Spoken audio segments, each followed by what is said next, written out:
And I think this is mostly due to communication. Yeah, because every company has some beliefs, I don't know, some vision of what and why they do.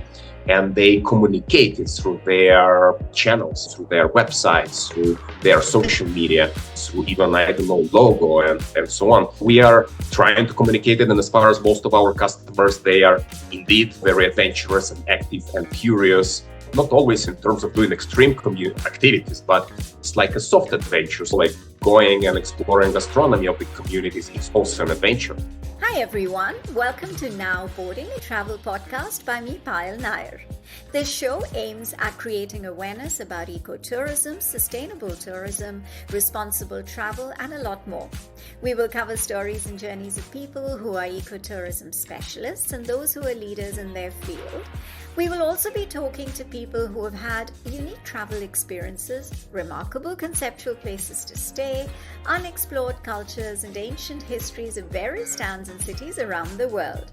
Join me in this journey of knowing more about travel. Get inspired to see the world and discover your inner self. Hi everyone. Today for Now Boarding, I am in conversation with Alex Veka. Alex is talking to me from Mexico City. He is a passionate traveler. He is an entrepreneur, the founder of a startup, Vibe Adventures, which is a company that authentic, local, and unique experiences where nature, culture, and tradition is the focus.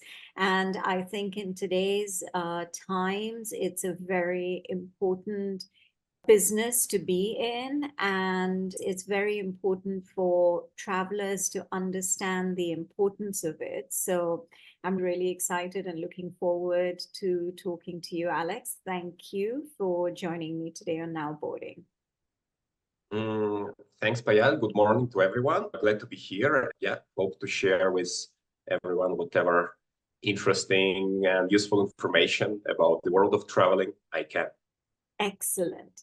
Can you tell us a bit about yourself, Alex, and then about the origins of Vibe Adventures? How did you actually decide to set that up?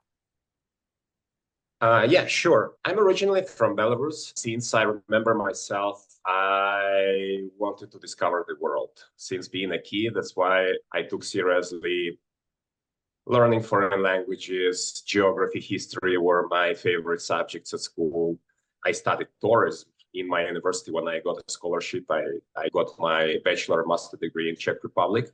So whenever I could, I just traveled, backpacking, hitchhiking, hostels, couch surfing, as many countries in Asia, in Europe, then Latin America. Mexico became my second home. Was like the main idea was just like go and explore as much as I can because I knew there is so much. And after traveling, I realized that there are so many things, especially after independent travel, that are being overlooked by mainstream travelers. There is like a problem, a gap in the market. There is like this mass tourism with big buses, with cruises, with all this kind of thing that they go just to one place and it's sometimes overcrowded and it's not really sustainable. It doesn't bring a lot of benefits to local communities. The money just like flows somewhere away. And when I came to Mexico, the idea was, oh, what should I do? And then maybe that's the right thing.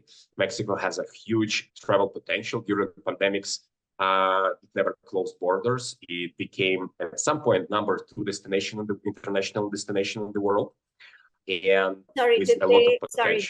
did Mexico close the borders or did not close the borders? No, it never closed the borders. Okay. It had very flexible entry policy. So a lot of travelers around the world, they discovered Mexico during pandemics just because all other destinations were closed. And indeed, Mexico has everything: 2 oceans, volcanoes, lakes, beaches, UNESCO heritage places, a wonderful gastronomy. So there is so much thing to do. So that's since 6 years old, that's what we have been focusing, basically undiscovering and showing to the world of the beaten track, local, very often community experiences, because that's also what Mexico is rich about.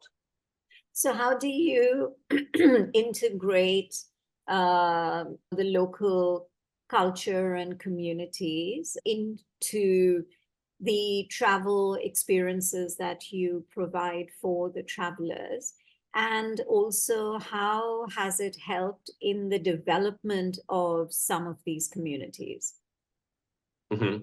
Yeah, personally, I believe that traveling is an instrument that should destroy the stereotype, the misunderstanding between different cultures. Because the more we travel, the more we understand that how close we are, not how different we are. That we are indeed brothers and sisters, that we are all the same, but a little bit different. We just maybe eat different food, there is different climate, but we are all same people. We value the same things.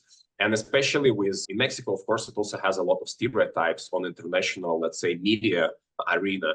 Going to local communities and like when traveling, I believe that giving a holistic picture of the destination is very important. It's not the same taking an all-inclusive a trip to all-inclusive hotel in Cancun, for example, and stay there for the whole week and seeing locals just as your staff, as waiters and people in the pool area and so on, and not even like going further on to see. Oh, sometimes it's also possible to get a tour on a big bus and go to see the pyramids, but there is hardly any way to really talk to these people to understand what they live, what matters to them, what they happy about, what is their life about, like to have this intercultural communication. And that's something what we try to bring. Of course, we do tours as well to mainstream destinations, like something that everybody wants to see. If it's on UNESCO heritage list, we cannot avoid it. It's beautiful and it's worth it, yeah. But we always try to give a twist to our tour. So if for example, instead of going to some crowded place in a restaurant where all the big buses go is, I don't know, buffet or something, we would go to a local little restaurant of the family where they can talk to the owners, they can make their tortillas. They really feel the way how the locals live. And that's where if they consume, they know that most of the funds that they spend in the destination, they actually stay with the local community, because statistically, it says that probably one of the cruise tourism, it's the type of tourism where just 1/20 part of everything being spent stays in the community. Then there is a mass tourism with big buses, international operators, that maybe 1/6 part. Yeah, in this kind of approach of going to the local communities, local experience, most of the funds being spent stay actually in the local community. And I think it is very important that travel plays not only this, let's say, diplomatic way of bringing the cultures together, but also an economic way of eliminating the gaps between the development between the regions. And worldwide, and Mexico not an exception. Most of the tourism in Mexico, most of the international arrivals is distributed in 5 international airports. It's Cancun, it's Mexico City, and some other, let's say, big areas, mostly touristic one. It means most of the funds are accumulated there. But what about other communities? What about other destinations, rural tourism, other states? There is so much gap that exists at the moment. And with our effort, as much as we can, we are a small company, we try to do an effort to at least somehow decrease it. Do you have a maximum group size that you want to cater to? Yeah, since the very beginning, our idea was just to do small groups. We never wanted to do massive tourism. Small groups of 10, 12 people maximum, depending on the tour. Yeah, if it's a gastronomic experience somewhere, the bike tour, probably want to do a little bit less. It's like a walking tour. We go on a multi-day adventure.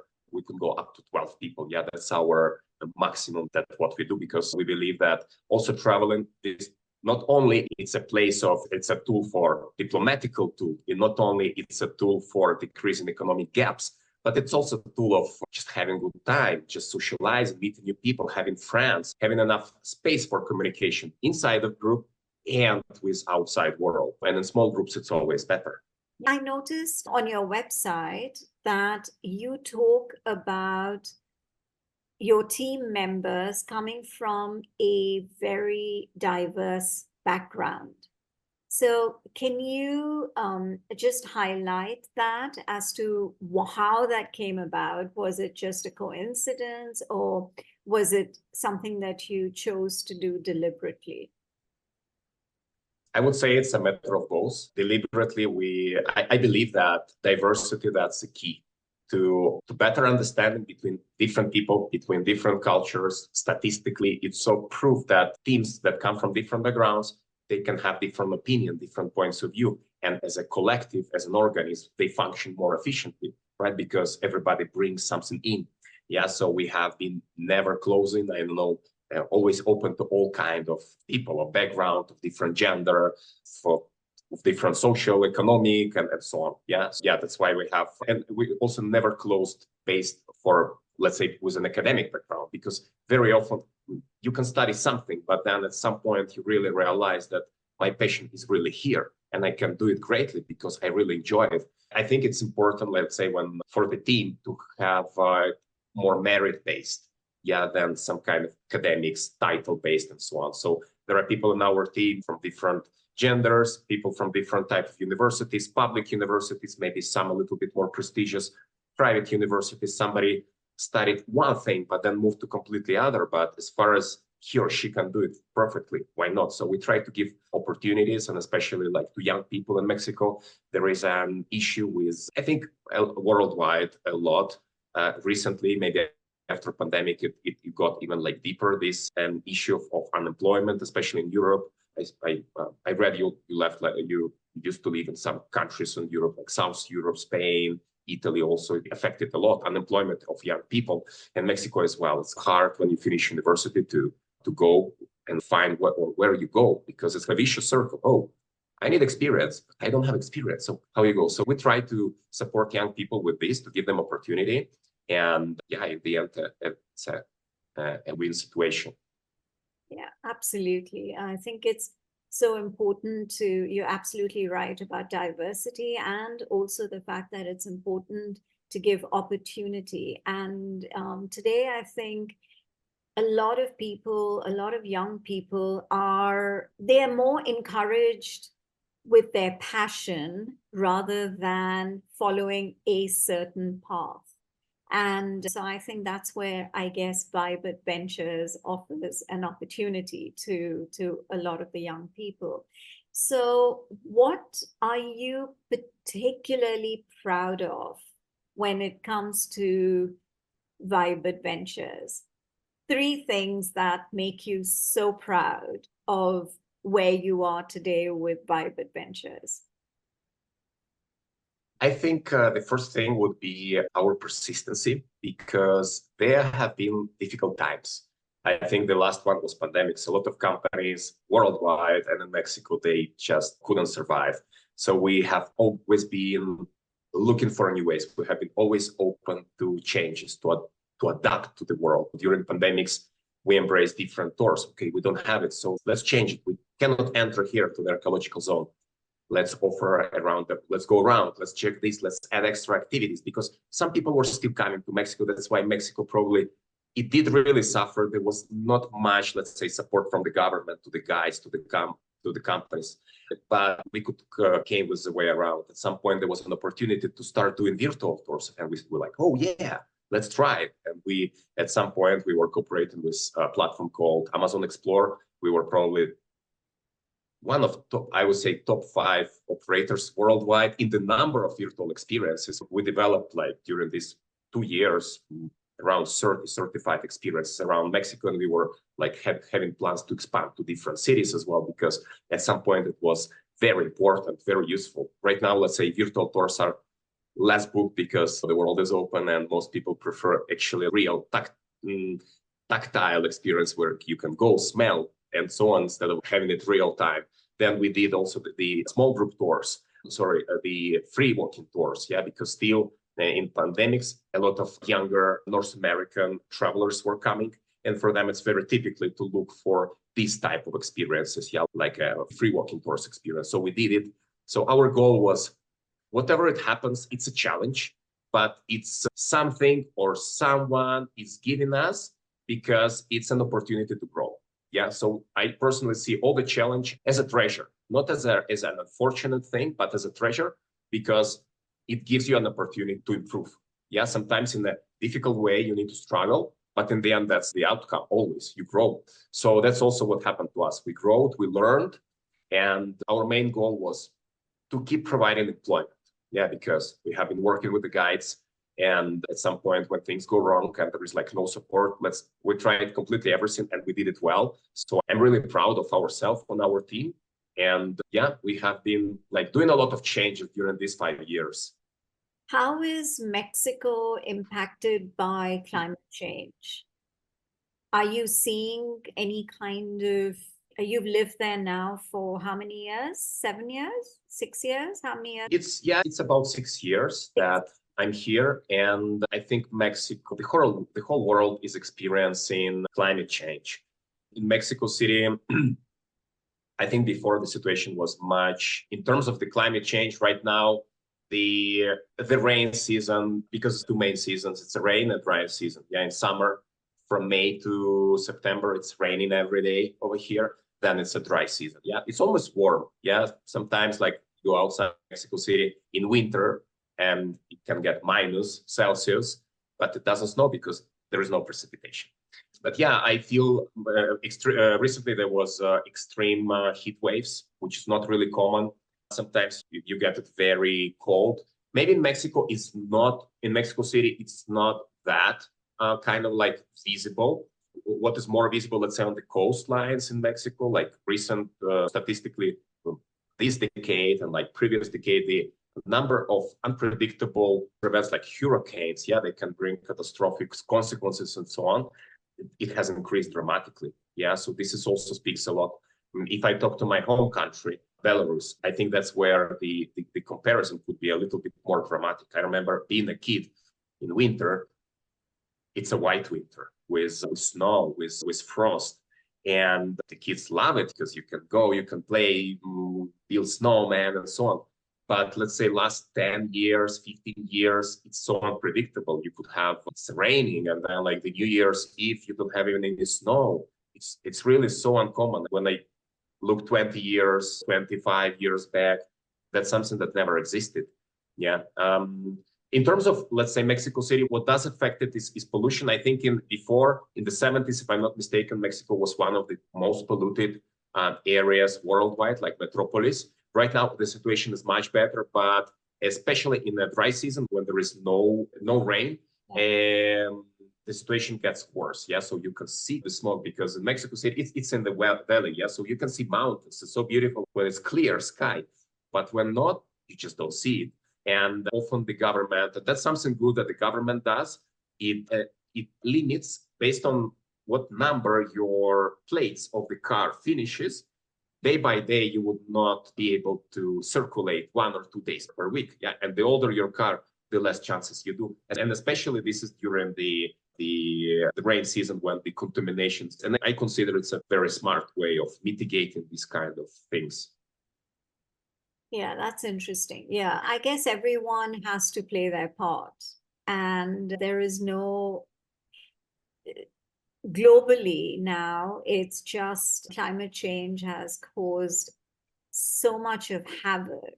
And like you mentioned, heat waves and unusual rainfall and unusual times of snow when you would least expect it. Yeah, so I think if everyone plays their part, whether it's you as an individual or the government or other activists, I think you have to make an effort to try and make a difference, and which is what I try and do through my show Now Boarding, is just every conversation, if it can change the mindset of even one person and create that awareness, I think I feel I have accomplished something. So thank you so much, Alex. It's been really nice listening to you. And I love your green background. It goes to show how important the ecosystem is. And because I see, for those who will be listening and not watching the podcast on YouTube, it's like the backdrop is beautiful green leaves with droplets of moisture on them. It's really very nice. And I wish you luck. And I'm sure Vibe Adventures is going to bring about more and more travelers, bring about a different mindset into more and more people traveling to Mexico. And I hope to be one of those travelers very soon, maybe even this year. And of course, I will reach out to you because I think it's important, the kind of work that you're doing. So, is there any advice that, or any last words for the listeners out there when it comes to whether it's Vibe Adventures or whether it comes to ecotourism? Yeah.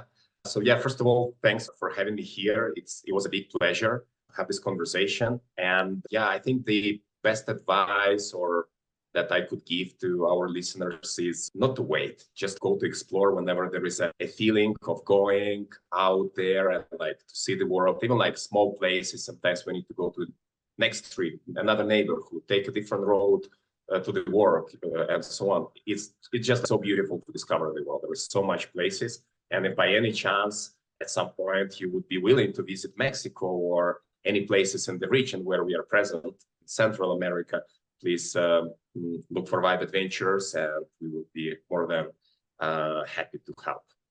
Absolutely. And I'm going to be the first one. So watch this space. Thank Perfect. you so much. Thank you, Alex. I've really enjoyed talking to you. You have a wonderful day. Hope you enjoyed this episode of Now Boarding, a travel podcast. Check out other episodes on Spotify, Apple Podcasts, Google Podcasts, or wherever else you listen to podcasts. And of course, don't forget to share your thoughts with us. Stay tuned for more exciting episodes only on Now Boarding, a travel podcast.